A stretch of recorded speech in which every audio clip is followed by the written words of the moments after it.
再起，你听候我主人吩咐。见过尊者。从星球深处竟然是一座宫殿。你们是呼延灼都必死的人！无论你怎么挣扎，一组可怕的强者在里面。进入宫殿，还真厉害，好强的威压，打得团团转。都可。竟将一位宇宙去死！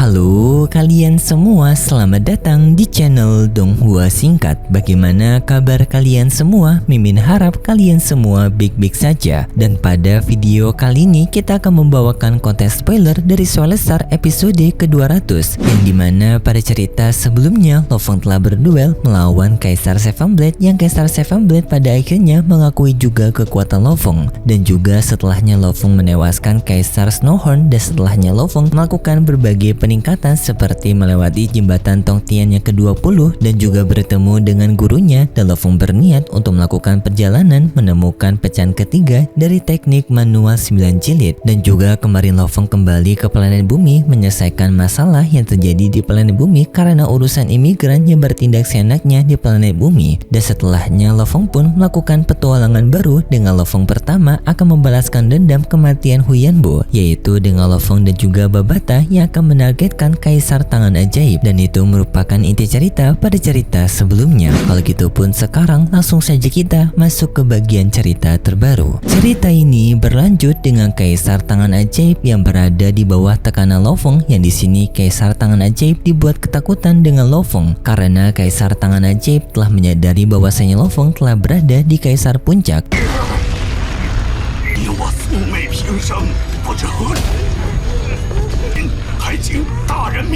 Dan Kaisar Tangan Ajaib meminta kepada Lo Fong untuk mengampuni dirinya, tetapi Lo Fong menjawab bahwasanya ia akan segera tewas. Yang setelahnya Lo Fong menyerang Kaisar Tangan Ajaib dengan racun femonnya yang sampai membuat Kaisar Tangan Ajaib hancur dan juga musnah. Tetapi sepertinya untuk versi Donghuanya, Babata yang akan menewaskan Kaisar Tangan Ajaib ini, karena pada bagian ini Babata telah berevolusi dengan telah memiliki tubuh fisik. Jadinya kemungkinan besar untuk penewasan dari Kaisar Tangan Ajaib ini akan ditewaskan oleh Babata, karena mengingat Babata yang akan memiliki dendam yang sangat besar kepada Kaisar Tangan Ajaib.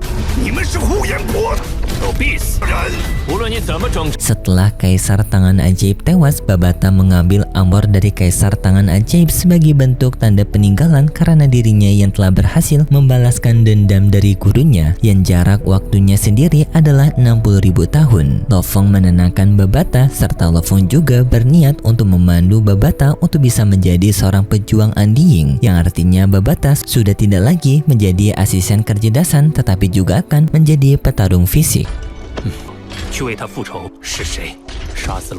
Dan setelah dendam berhasil terbayarkan, Lo Fong pun pergi meninggalkan planet dari Kaisar Tangan Ajaib. Tetapi tanpa Lo Fong sadari, sebenarnya Kaisar Tangan Ajaib ia masih belum tewas, yang dimana ternyata Kaisar Tangan Ajaib ia memiliki dua tubuh fisik yang berbeda, yang dimana tubuh fisik pertama telah ditewaskan oleh Lo Fong, sedangkan tubuh fisik kedua masih ada di tempat yang jauh. Dan tubuh fisik kedua dari Kaisar Tangan Ajaib telah mengetahui bahwasanya tubuh fisik pertamanya telah dihancurkan oleh Lo Fong yang merupakan anggota dari Huyanbo, dan di sini pun tubuh fisik kedua dari Kaisar Tangan Ajaib memiliki dendam besar kepada Lo Fong dan bertekad untuk balas dendam kepada Lo Fong.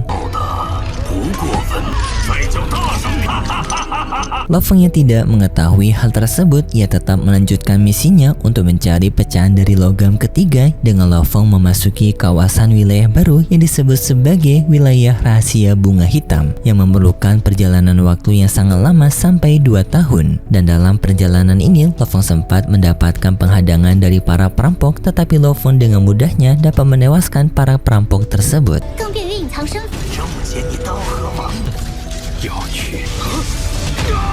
Dan untuk wilayah rahasia dari bunga hitam merupakan wilayah yang tergolong cukup kecil, yang hanya memiliki luas 160.000 tahun cahaya, dan juga tidak tergolong sebagai tempat yang berbahaya, bahkan Undying biasa masih bisa masuk. Tetapi adanya 6 area yang dikategorikan sangat berbahaya bahkan bagi Rahna dari Universe Vulnerable, yang dimana wilayah tersebut adalah wilayah dari Star Ice, yang sekaligus juga merupakan tempat Lo Fong yang harus masuki karena lokasi itu merupakan menemukan tempat penyimpanan dari pecahan logam ketiga teknik manual 9 jilid. Singkatnya, Lo Fong telah sampai di wilayah bintang luar dari iStar, dan di sana Lo Fong tidak ingin untuk menggunakan teleportasi karena teleportasi bisa menimbulkan bahaya karena riak energi teleportasi yang gampang bisa terdeteksi, yang membuat kehadiran Lo Fong secara tiba-tiba akan langsung ketahuan oleh para penghuni dari area iStar. Tetapi setelah Lo Fong sampai di sana, Lo Fong menghadapi dua prajurit dari ras Etuo, yaitu wilayah yang berdekatan dengan iStar, dan Lo Fong melakukan pertarungan melawan ras Etuo tersebut, yang singkatnya Lo Fong bisa mengalahkan mereka berdua dengan mudah menggunakan harta dari bintang tersegelnya.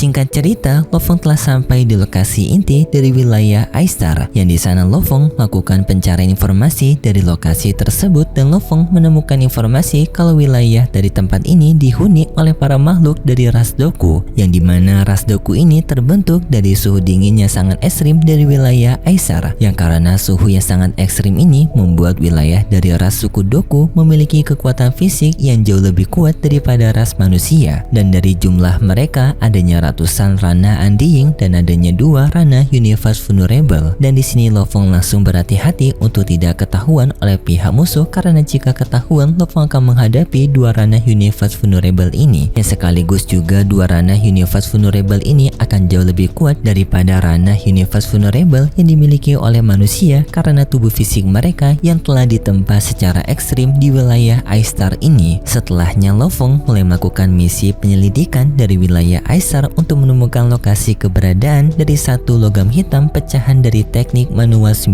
jilid, dengan Lo Fong mengirimkan salah satu budaknya yang berjenis seperti monyet melakukan penjelajahan secara diam-diam di wilayah dari iStar, yang dimana monyet itu bisa untuk melakukan pergerakan yang seperti teleportasi, tetapi bukan teleportasi tingkatan tinggi, melainkan sebuah teknik kecepatan yang disebut sebagai Universe Travel, yang monyet itu juga dibekali dengan alat pelacak yang untuk bisa membantu memudahkan melihat situasi dalam penyusupan dan juga pencarian dari logam hitam, yang singkatnya babu monyetnya Lo Fong mulai melakukan penjelajahan di wilayah iStar tersebut, yang sampai pada akhirnya monyet itu menemukan sebuah istana besar, yang istana itu langsung dilakukan pemindaian menggunakan alat pemindaian dari monyet tersebut. Tetapi di saat pemindaian itu adanya penjaga dari ras Doku yang menyadari keberadaan dari monyetnya Lo Fong, dan di sana penjaga itu langsung menyerang monyetnya Lo Fong menggunakan kekuatan esnya, yang membuat monyetnya Lo Fong seketika membeku. Tetapi untungnya alatnya Lo Fong telah berhasil untuk men-scanning istana tersebut, dan dari hasil scanning itu Lo Fong menemukan kabar gembira kalau pecahan ketiga dari teknik manual 9 jilid ternyata berada di istana tersebut, yang sekaligus juga di istana itu adanya sebuah harta, yaitu kristal es bintang yang sampai bernilai triliunan. Dan setelahnya Lo Fong melanjutkan rencana dengan melakukan penyusupan kembali, mengambil pecahan logam ketiga, dengan Lo Fong yang akan menggunakan tubuh klan Mosha yang akan melakukan penyamaran secara genetik meniru dari ras suku asli, yaitu ras Doku, karena jika menggunakan tubuh manusia akan langsung ketahuan oleh sistem keamanan dari istana Doku tersebut. Setelah Lo Fong melakukan penyamaran, Lo Fong bisa melewati sistem keamanan dari istana itu, dan Lo Fong juga bisa berbaur dengan para anggota Doku lainnya, yang para anggota Doku lainnya tidak curiga kepada Lo Fong, dan mereka menganggap Lo Fong sebagai dari ras suku mereka yang bernama Beifa, karena penyamaran Lo Fong yang memang mengikuti salah satu anggota suku yang bernama Beifa. Dan di sana Lo Fong dibuat cukup kaget karena para anggota dari ras suku Doku ternyata mereka sangat hangat dengan sesama anggota ras mereka, yang mereka memberikan perasaan seperti kekeluargaan. Tetapi karena Lo Fong yang tidak memiliki banyak informasi mengenai anggota ras Doku ini, membuat beberapa kali Lo Fong dicurigai. Tetapi karena berkat penyamaran dari ras genetik klan Mosha, membuat kecurigaan itu tidak terlalu dalam, dan Lo Fong pada akhirnya bisa melewati semua kecurigaan itu, dan Lo Fong bisa pergi ke tempat dari penyimpanan harta yang sekaligus juga merupakan lokasi dari pecahan ketiga teknik manual 9 jilid. Yang singkat cerita, Lo Fong telah menemukan pecahan logam tersebut, tetapi sangat disayangkan pada saat bersamaan juga identitas Lo Fong yang melakukan penyamaran menjadi anggota Doku yang bernama Beife telah dicurigai oleh para anggota dari ras Doku lainnya, karena mereka yang melihat adanya keberadaan dua Beifei. Yang satunya sedang bermain di dunia virtual dan satunya lagi sedang berada di ruangan harta, dan ini langsung menimbulkan kecurigaan yang sangat besar, yang terutama berada di ruangan harta. Mereka curiga bahwasanya itu merupakan penyusup, yang langsung pun anggota dari ras suku Doku yang bernama Dalasha, yang ia langsung menuju ke lokasi dari ruangan harta, yaitu tempatnya Lo Fong, karena Beifei yang itu memiliki kecurigaan yang lebih besar sebagai penyusup. Ya sampai Dalasha menggunakan teleportasi untuk mengejar Lo Fong, ya ria energi teleportasi seketika menimbulkan kehebohan besar bagi seluruh anggota dari ras Doku, karena teleportasi sendiri merupakan sesuatu hal yang dilarang pada wilayah Doku, dan jika adanya teleportasi menandakan adanya bahaya besar. Dan seketika para anggota ras Doku mereka langsung bergerak juga karena mereka tahu adanya penyusup ataupun situasi yang berbahaya di tempat tinggal mereka. Bahkan sampai dua ranah Universe Vulnerable juga melakukan pengejaran untuk mengejar Lo Fong. Lo Fong telah sadar dirinya ketahuan dan Lo Fong pun mencoba untuk melarikan diri dengan sampai menggunakan kecepatan yang hampir menyamai kecepatan cahaya untuk melarikan diri, tetapi Lo Fong pada akhirnya dihadang oleh anggota suku Doku yaitu Dalasha.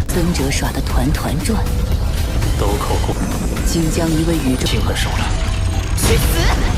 Yang di sana Dalasha langsung menyerang Lo Fong menggunakan teknik jiwanya, tetapi karena klan Mosha tidak memiliki jiwa, teknik itu tidak berpengaruh kepada Lo Fong dan Lo Fong langsung melanjutkan pelariannya dengan teknik teleportasi. Tetapi setelahnya dua Universe Vulnerable dari anggota ras suku Doku bermunculan mencoba untuk menangkap Lo Fong. Yang kedua Universe Vulnerable itu jauh lebih kuat daripada Dalasha, yang mereka mampu menandingi kecepatan teleportasinya Lo Fong karena mereka yang telah mematangkan pemahaman dari hukum ruang. Yang Doku tersebut disebut sebagai Kesatria Doku Hijau. Kesatria Doku Hijau mencoba untuk mengikuti setiap teleportasinya Lo Fong, dan Lo Fong mencoba untuk mengibulinya dengan teknik teleportasi berpindah secara acak. Tetapi karena pemahaman hukum ruang yang jauh lebih kuat dari Doku Hijau tersebut membuat ia mampu berpindah tempat mengikuti Lo Fong dengan sangat presisi, membuat Lo Fong terpojokan. Dan sampai pada akhirnya Kesatria Hijau tersebut membakar tubuh endingnya sebanyak 0,1%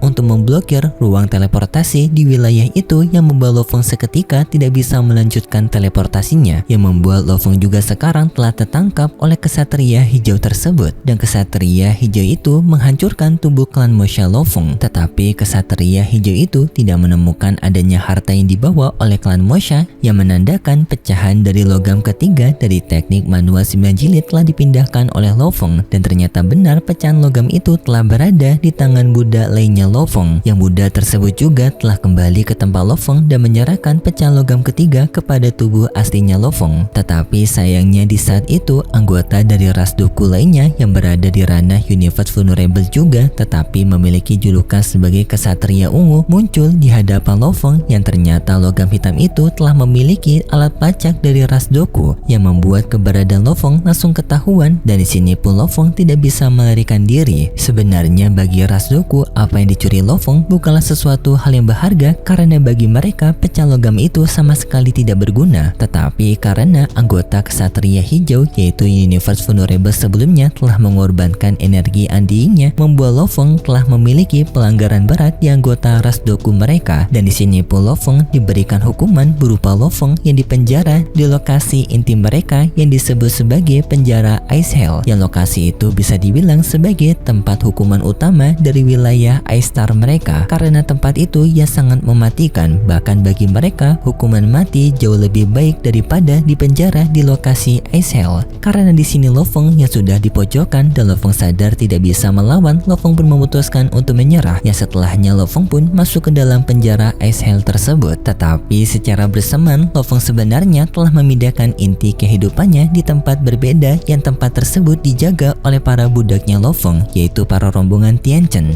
yang menandakan kehidupan Lo Fong tidak berada di kondisi terancam dan hanya kondisi tubuh fisiknya saja yang dipenjara. Tetapi secara bersamaan Lo Fong bisa memiliki kemungkinan untuk kehilangan tubuh fisiknya. Tetapi sepertinya untuk pembahasan konten spoiler dari serial Donghua Soulstar episode ke-200 sampai di sini dulu. Dan seperti biasa Mimin mengingatkan kalau cerita ini merupakan dongeng fiksi yang bertujuan sebagai penghibur saja yang berasal dari karangan novel. Terima kasih buat kalian semua yang sudah menonton video ini sampai akhir. Jika kalian suka dengan video kali ini, bisa beri like serta subscribe, dan sampai jumpa di video selanjutnya. See ya! 再起，你听候我主人吩咐。见过尊者。从先星球深处竟然是一座宫殿，你们是胡言婆的！有必死的人，无论你怎么挣扎，一组可怕的强者在里面，进入宫殿还真厉害，好强的威压，打得团团转。都可。竟将一位